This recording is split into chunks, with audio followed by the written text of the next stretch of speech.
All right, so here we are on the inside. And we've got it set up right now just for sleeping. We'll call it the sleeping configuration. But what we've got in the back is E-track bunks. So of course that's where the kids sleep. And then for Whitney and I, we use these cots. I think they are Coleman deluxe cots, and they're awesome. And they work out great. When they're not in use, they go under that bungee cord right there, and so it clears out the floor perfectly. Typically what we'll do during the daytime is we'll put them up so the kids aren't jumping on them or playing on them. But while we're camping, we leave those rear bunks up pretty much the whole time. If it's not 1,000,000 degrees out, we'll drop the rear gate, and then we've got a bug net or screen that rolls down, so you can actually kind of lay out there and enjoy the fresh air. But it's way too hot out here right now for that. The E-track system, the bunk, E-track bunk is pretty straightforward here. So I've just got these E-tracks with the stud mounts in them, and that's just, I think it's number 8 duck canvas. So it's pretty heavy duty, and but also kind of lightweight. So when we're not using these, what we do is we pop these 2x4s out of the track there. We roll it up, and then up at the top of the camper here, I've got a mount. Actually, that one broke going through Shreveport. The weld broke, but that's what it's supposed to look like. But what we do is we stick those rails right up there, and so the bunks are nice and out of the way, and we don't have to worry about them. Right here, we've got our hooks. We got a couple of hooks so we can hang up our helmets and dirt bike gear and whatever else. We've got some more bungees there for chairs and mats and things like that. That, without a doubt, is probably the most important thing in here. So, especially when you're boondocking, running off a generator. Turn off this AC here. All right, sorry about that. Turned off the AC, so maybe you guys can hear me now. We'll talk about that in a second. So, also for bedding, you can't really see that one, but these little hooks right here go into the metal studs of the walls. But we've got some hammocks for the kids, so on really hot nights or whatever, or if they want to just relax, they can sleep in their hammocks instead of their bunks. But for cold camping, definitely the bunks work better, because getting out of these sleeping bags in a hammock is pretty challenging for those guys. Got some hook storage, or a little hook thing right there to put our book bags on. So the table is, it folds up. I kind of tied it into the E-track so that we could, have a way to keep it standing up without bracing against the wall. The little chair there folds down, so you've got a bench, and then we've got a bench here. TV. So I kept the electric kind of simple, so we don't have solar or inverters or anything like that. So when we have power from shore, or we have a generator hooked up, then we can watch TV, and if not, then it's not a big deal. And that's true for all the 110 outlets. All are on shore power. So, and then all the little 12-volt outlets for our phone chargers and things like that, of course, runs off the battery. The lights all run off the batteries.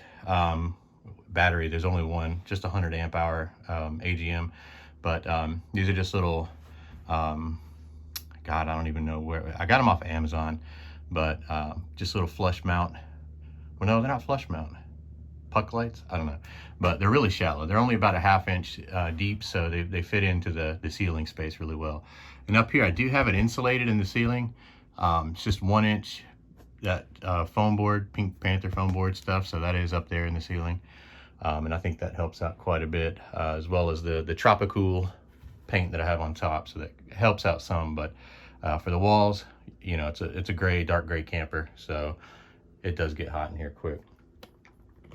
All right, so this thing, this little storage or bench has gone through a couple different transformations. Originally, it was designed to hold the cooler, so we could pull it out, put our cooler in, but we found that we just ended up taking our cooler out more often than not. So right now it's been converted into a sort of a dresser. So this is, everybody has their own slot, and this is what you had. These are as many clothes as you could bring. Whatever would fit into a packing cube and go into that little slot, that's what you're allowed to bring on this trip. So it's worked out pretty well. Bathroom, Again, tried to keep things pretty simple here. So we've got just the cassette toilet, Thetford 345. Works out really well.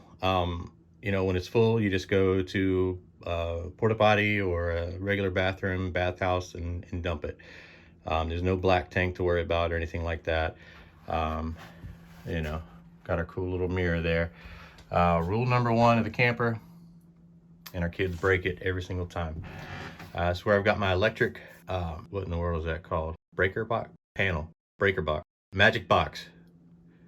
Anyways, but it's both the converter and the electric panel for everything, and it's got, you know, fuses and breakers for both your 110 and your 12 volt outlets. Again, that's easy to, you know, get it off of Amazon. It's quick and easy. We've got some hooks there to hold our hammocks and things like that. So this whole cavity right here, this starts to get into the V. This whole cavity, beneath that shelf is all electrical wiring, and I kind of made sure that that was easily accessible from under the sink. So if I have to get in there and change something, I can. But then this little space above it, we just went ahead and converted to a cabinet to hold all of our stuff. And then just a little motorcycle cargo net from Harbor Freight to keep everything in when we are going down the road. And it's worked pretty well.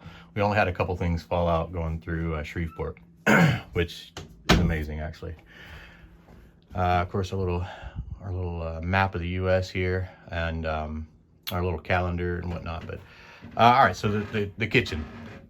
So the kitchen, these cabinets I made from scratch. So I toyed around with getting cabinets from like Home Depot or something like that and retrofitting them, but there was no way.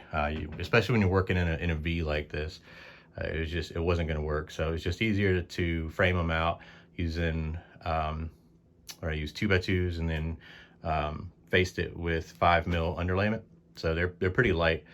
And then the countertop is utility grade oak flooring from like Lumber Liquidators. It was really cheap because it's got like holes and knots and things like that, and all I did was fill the gaps with epoxy, so it's all smooth. And then yeah, just trimmed it up, put a couple coats of clear on it, and she's good to go. Tile backsplash, not crazy about. If I had to do it again, I'd do something like just maybe one of those metal tin backsplashes. This Subway tile, they're stickers basically from Hobby Lobby, and they're a pain in the butt to work with. Of course, we got our coffee. That's outside of carbonite sensor. Man, that thing's the most important. Second most important. No, first. It's important. Yeah, so microwave, stuck it up here. Haven't had any issues with it falling out yet.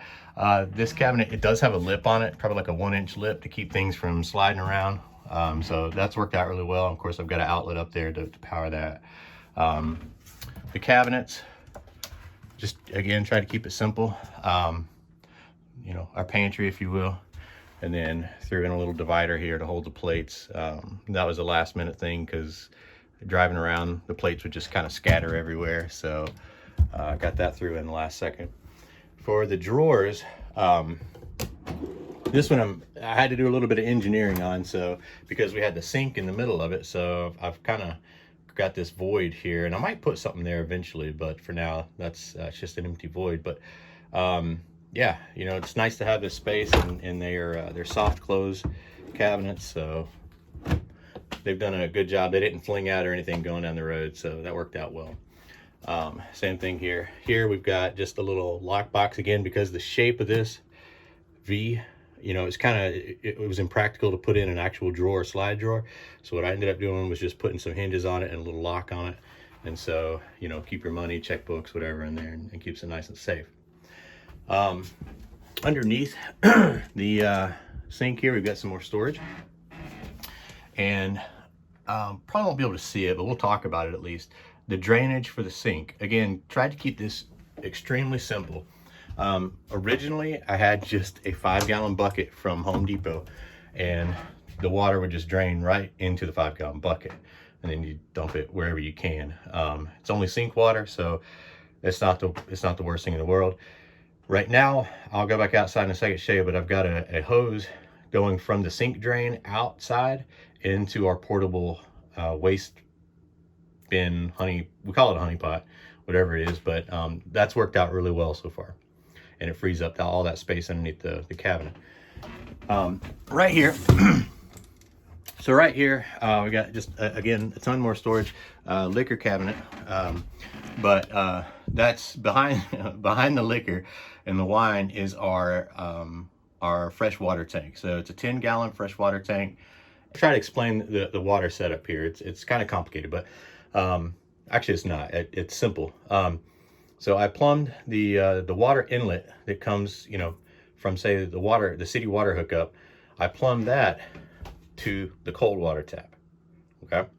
Now, so right now, if you were to turn on this, the hot water, there is none.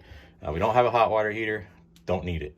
But you know, cold water tap works because it's coming from the city water. Now, if we're running off of the onboard water tank, I installed a switch for the water pump to turn that on. And when that's on and there's water in the tank, you have to operate the sink from the hot water tap. So it's not hot water, it's just pulling it from the fresh, or from the onboard tank. So, you know, so you've got independent sort of water source faucets, if you will. I don't know. There's probably a better way to do it, but that was the easiest and least complex way. Oh, under the cabinets, I've got the same lighting that I have in the ceiling, just these little puck lights that all run to the same, you know, to this one switch, so we can control the under cabinet lighting independent from the ceiling lighting. The window here is another cool find off of Amazon. It's got this built-in shade, so it really makes a difference. And then Whitney worked up some what the hell do you call those? Blinds? No, not blinds. Curtains. Curtain. It's a curtain there. So we've got those on both the windows. And again, at nighttime, it really makes a difference. There's the thermostat for the AC. Now the AC is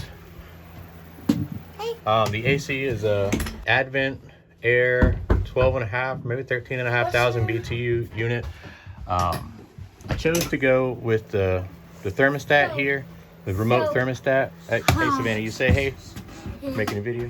All right, so we chose to go with this just because it offered the lowest profile, and considering we're trying to fit in the side-by-side, we really needed as much space as possible. The height of the trailer, it's not like an extra tall, it's not a 7-footer, it's maybe 6 foot, right, somewhere around, I don't know, but you know, this is what it looks like with me standing in it. So you still got plenty of space here, so you don't have to worry about hitting your head or anything. I've got E-Track built into the floor to hold down bikes and side by side. There's another one back here just underneath the carpet. So it's not, Savannah's only tripped over it about 19 times. So it's not bad. But with the carpet down, of course, you can barely tell. So yeah, so I think that's it, guys. So if I think of anything else, I'll post another video, but until next time, I'm gonna say hey. Oh, ow.